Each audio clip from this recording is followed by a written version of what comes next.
And all of the movies, Joseph, I feel like there's like 5 movies going on at once that we're tracking. And so it's like Deborah goes off to her own film.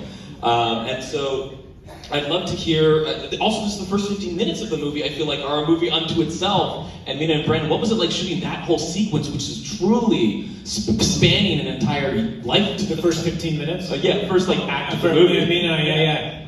That was cool and weird. Like, is this gonna work? And it looks great! Good job, everybody. Because you wouldn't have, I mean, Joseph didn't even see this movie until today. and I totally wasn't that guy at all in high school, so that was kind of a fun, like, stupid part to play, being like the cool, popular guy. It was not that brilliant. Yeah, so it was fun, right? For both. And then the high fives and the, you know, all this silly outfits. It was fun. It was cool. What did you like it, Mina? What? Did you like it doing the young bits? I did. I mean, parts? it was a little. Yes. I mean, it was absolutely incredible to experience something like that. I never worked on a film where I got to, you know. I mean, I'm scanning my face, and it was just wild. I had no idea what to expect. But you know, it was really, really awesome and exciting. But it was a little strange to be kind of like living the 90s again after, you know, kind of being in it. But it was, I think, you know, he captured it perfectly. Absolutely perfectly. Speaking of the era, that's an element of this film that I think is also really interesting before we throw over to the audience. And that's the use of music, Joseph, and the extraordinary catalog of songs that you've assembled. Can you walk us through what was so important about having this music in the film? You know, it's about the concept of dating a movie. And a lot of Hollywood movies live in a completely unrealistic world because they want to make these movies last a couple years longer. And they're so scared of being specific about a date because then it's a 2020 film and you're watching 24 and, oh, things they say are so not 24 or whatever it is, or like 2018 is so dated. And I disagree with this concept. I think specificity makes the film more realistic. And it's not like we look at Back to the Future and say, God, that song's from 1985, that sucks, you know? Like, I think that the entire idea of taking music out of someone's life is strange. Like, think about it. Like, how many movies I think movies without music is unrealistic. People listen to music all day long. Music is a big part of their life, right? So, if I tell the story about a guy's 20-year journey, and I take the music out of it, then that's like, to me, taking a certain emotion out of your life. So, like, the soundtrack is specifically a 2000 soundtrack because it's the soundtrack of Hank's life. And hopefully the soundtrack of some of your lives too, you know? And I also thought, and I'm always really fascinated by it, that music that we play is kind of unknown for Gen Z, you know? But that pop punk thing, it's funny, actually, when I show this film to America, I can safely say pop punk is not a thing anymore. But actually, when I listen here in Canada, I was hearing pop punk on the radio. So maybe it's still here, you know. But the idea of Hank's music being antiquated and yet it still feels so modern and recent is an interesting thing. And I thought it would be something that would be fun to explore in film. And from the beginning, it was always Creed. You always had to end this movie with Creed. Yes. Expensive fuckers. We'll open it up to the audience for a few questions. Right in the front. Yep. Yeah.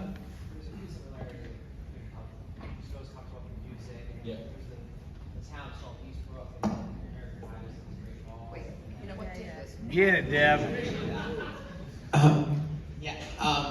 There was a town called Eastbrook in the movie, and then I remember in American Pie there was East Great Falls, and then we talked about the rock music, and then that played a role in this movie. Did you feel a connection at all with that? Did you think about it at all? Or? I think we talked a little bit about that today, about teenage dirtbag or not knowing. I don't know. I don't think that was necessarily something that was an active choice or decision. But did it play into the casting at all in terms of what sort of drove your casting for this film? Okay, so how did you arrive at your cast? Okay, so here's the truth. As technical as I am, as much as I focus on lighting and camera and music and sound and all that stuff, at the end of the day, that's not why you watch a movie. The reason you watch a movie is for people, right? So the actors are the most important thing. Like, if I set up a camera and beautifully light it, but the acting is terrible and it doesn't cross the message, then the movie has failed, So casting was the most important thing. I simply would not make this movie unless every part was specifically casted. And so I was looking, there's two leads. There's Hank and there's Grace. And I was looking around for those. I knew that one of those two would have to start the chain, and hopefully you get two great actors, which by the way, I did, But I started with, actually, the first person I casted was actually Melina, because I knew that Grace was, it's like, when you're like 18 years old and stuff like that, there's just a handful of these people out there, So I scoured all of Hollywood, looked for every fresh talent. Melina came on, and it was obvious right from the start, that she was miles above every other actress. And one of the reasons why. Gorgeous! And one of the reasons why is because she read the lines seriously. Everybody else tried to do their comedic take on it and do their funny version of it. Melina just played it straight, but she was charming and she was funny, and all of a sudden I realized that's the tone of the movie. Do not make fun of these lines, take them seriously, And so that actually, and I'm not just saying this, that literally made me think that's the way the entire movie needs to be. You set the tone for the acting, okay?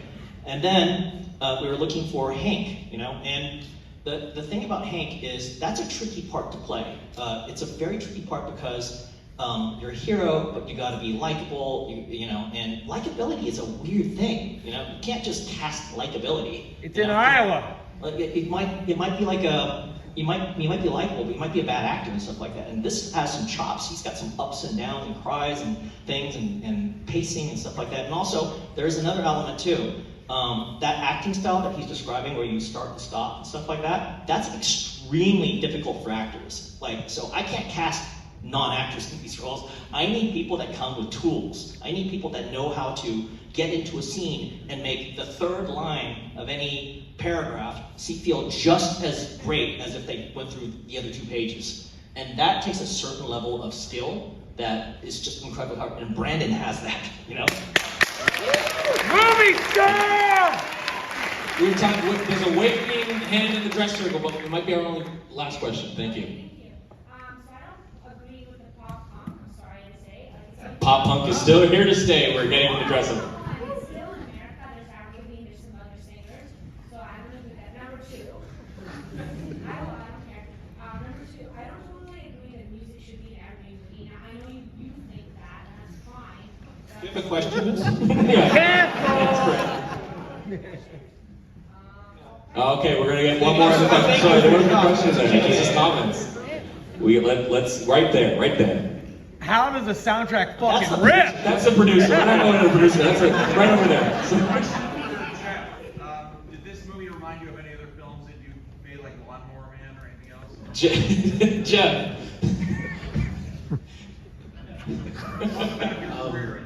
Well, I'll tell you, it did in a number of ways.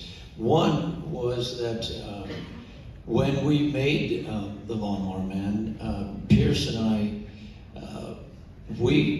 all of the special effects actually didn't exist at that time, and even did virtual reality at that time. So when we were making the movie, when we went to the first screening, it was an amazing experience like this.